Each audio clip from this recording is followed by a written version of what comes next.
Blessed and happy Monday to all of you, my dear friends, my dear brothers and sisters, my dear good people of God, faithful followers of the Daily Gospel Reflection with Father Jack.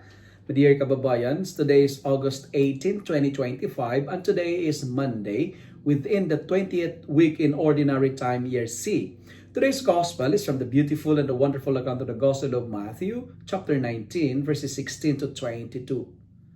The encounter between Jesus and the rich young man in today's Gospel reveals the deep tension between desire and surrender.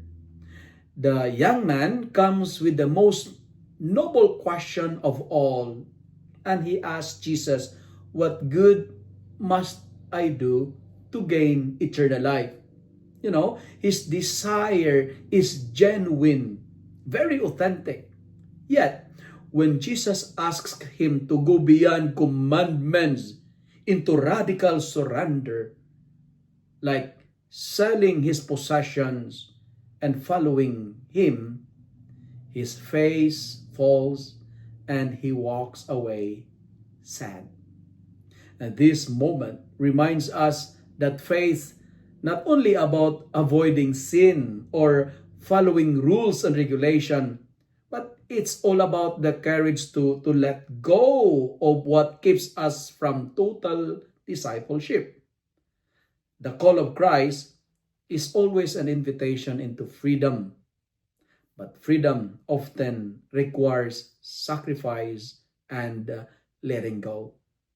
That's why we're suffering, because it's hard and difficult for us to let go.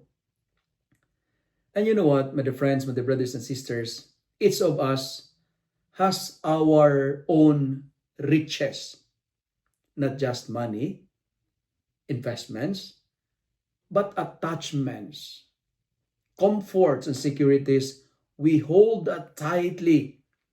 And sometimes it is pride, right? And sometimes it is fear. Sometimes it's about relationship or about possessions. And like the young man, we may find it difficult to lose our grip, fearing that without these things, life will lose meaning or life may lose joy. Yes, Jesus' gaze upon the young man was filled with love. His command to let go was not to diminish him, but to make room for something greater, and that is eternal life. That is joy that no wealth could buy, and a freedom that no possession could secure.